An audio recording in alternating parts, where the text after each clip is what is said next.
Kenapa sih harus ada nabi-nabi di dunia ini? Kenapa Tuhan nggak langsung aja install wahyunya ke diri kita masing-masing saat kita lahir? Kenapa harus lewat perantara nabi-nabi? Pertanyaan ini sering banget dianggap tabu. Padahal, kalau dibedah pakai logika, jawabannya ternyata sangat masuk akal. Alasan pertama, bayangkan Tuhan sebagai sumber energi tak terbatas, infinite power, tegangan super tinggi. Sementara manusia, kita ini makhluk terbatas, otak terbatas, jiwa terbatas. Ibaratnya, Tuhan itu reaktor nuklir, dan kita cuma lampu bohlam 5 watt. Sekarang bayangkan, arus dari reaktor nuklir langsung disambungkan ke bohlam tanpa adapter. Apa yang terjadi? Meledak, hangus, sistem gagal total. Artinya, manusia butuh adapter, butuh transformator yang bisa menerima tegangan tinggi, lalu menerjemahkannya ke bahasa kita. Dan disitulah peran Nabi. Manusia terpilih yang hardware jiwanya sudah siap. Mereka menerima wahyu, lalu menyampaikannya ke kita dalam bentuk yang bisa dipahami. Kalau gitu, bisa dong Tuhan bikin kita kuat nerima wahyu langsung? Bisa, tapi coba bayangkan, Tuhan membisikkan wahyu ke 8 miliar manusia secara personal. Apa yang terjadi? Chaos, kekacauan total. Semua orang akan memiliki tafsir yang berbeda-beda sesuai dengan hatinya masing-masing. Nggak netral, dan semua orang akan merasa paling benar. Karena itu Tuhan memilih satu orang, diverifikasi dengan mukjizat, lalu orang ini jadi standar objektif. Kalau kita ragu, kita cek ke dia, bukan cek ke perasaan masing-masing. Terus, dari mana kita tahu kalau itu beneran nabi yang diutus sama Tuhan? Gimana cara kita bedainnya? Disinilah Tuhan kasih fitur authentication code atau kode verifikasi ke para nabi. Kita mengenalnya sebagai mukjizat. Mukjizat itu bukan sulap. Mukjizat adalah akses level admin yang bisa membypass hukum alam yang dikunci buat manusia biasa. Itu adalah cara Tuhan bilang ke manusia kalau orang ini bawa mandat resmi. Jadi, mukjizat itu adalah tanda pengenal resmi. Karena tanpa admin key ini, klaim kenabian itu invalid atau nggak sah. Oke, kalau gitu, kenapa nggak satu nabi aja dari awal sampai kiamat? Ini yang disebut software update. Bayangkan hukum atau aturan Tuhan itu kayak OS atau operating system. Misalnya, Nabi Adam itu bawa OS Windows 95. Kenapa?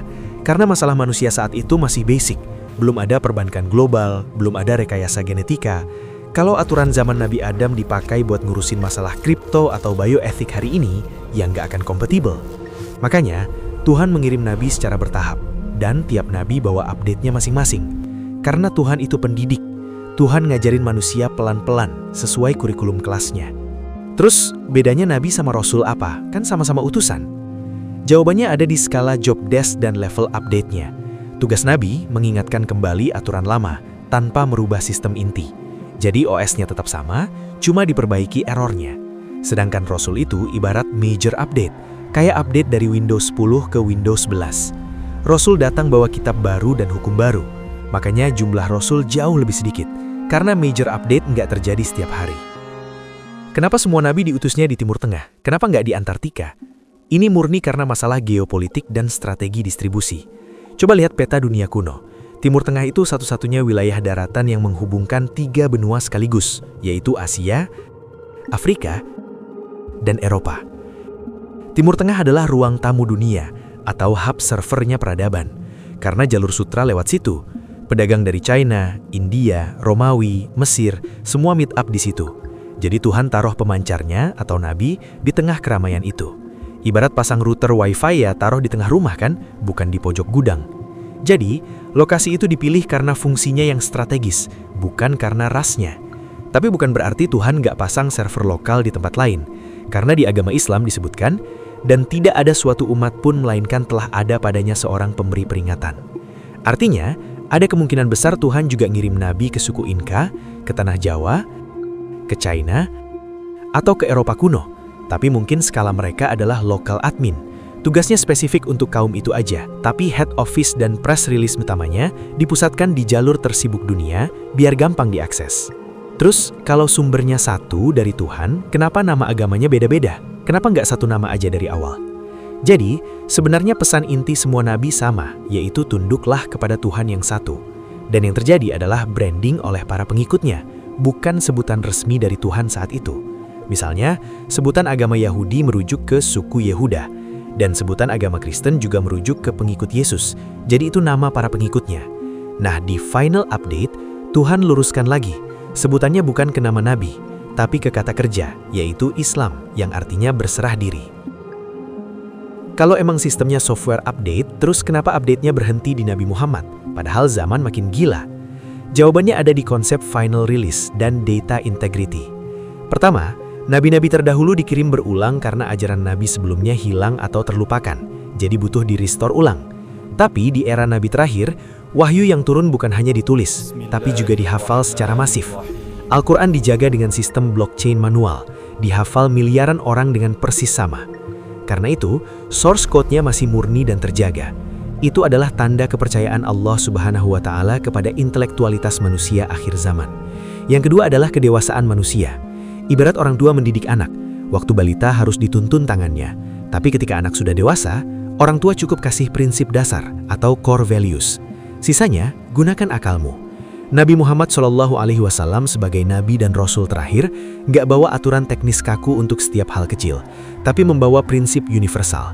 Karena Allah Subhanahu wa Ta'ala menganggap akal manusia sudah cukup matang untuk melakukan ijtihad atau mengambil prinsip dari Al-Quran lalu menerapkannya ke masalah modern pakai logika. Jadi dengan bekal manual terlengkap yaitu Al-Quran dan contoh terbaik yaitu sunnah, manusia sudah bisa lulus untuk mengelola hidup dan buminya dengan akal sehat. Terus, validasinya apa kalau kitab Al-Quran yang berumur 1400 tahun ini masih kompatibel dengan masalah modern kayak kripto, AI, atau mental health? Yang pertama, Al-Quran itu jenius karena tidak bicara teknis kaku, tapi bicara algoritma. Contoh, Al-Quran nggak ngomongin jangan main Bitcoin, tapi Al-Quran kasih rumus, jangan transaksi yang mengandung ketidakjelasan atau horor, demi masa depan yang lebih cerah. Dan judi atau maisir. Rumus ini bisa dipasang atau di-apply ke sistem mulai dari barter unta zaman dulu sampai ke sistem blockchain hari ini. Yang kedua, teknologi boleh berubah dari pedang ke nuklir, tapi usernya, yaitu manusia, speknya nggak berubah. Manusia masih punya ego, hawa nafsu, keserakahan, dan kecemasan yang sama dengan orang zaman dulu. Al-Quran itu manual untuk menata jiwa manusia, bukan cuma menata alatnya. Selama manusianya masih punya hati, obatnya masih relevan. Yang ketiga, ada banyak ayat yang dulu dianggap kiasan ternyata baru terbuka kuncinya sekarang. Contohnya soal embriologi, expanding universe atau semesta mengembang, sampai garis edar matahari. Ini semacam hint yang membuktikan kalau penciptanya Allah udah tahu masa depan bakal kayak gimana. Jadi Al-Quran relevan bukan karena dia buku sains, tapi karena memuat peta navigasi yang fundamental. Zaman bisa berubah, tapi arah utara dan selatan di kompas gak pernah berubah. Yang keempat, Al-Quran itu rahmat untuk alam semesta, karena sapaannya adalah wahai manusia atau ya ayyuhan nas. Kalau kitab terdahulu, sapaan utamanya sangat spesifik untuk kaum tertentu. Ini adalah transisi dari sistem eksklusif membership menjadi open public access. Sistem ini bukan dongeng, tapi sebuah rancangan manajemen kehidupan yang jenius. Gimana menurut kalian? Coba diskusi di kolom komentar ya.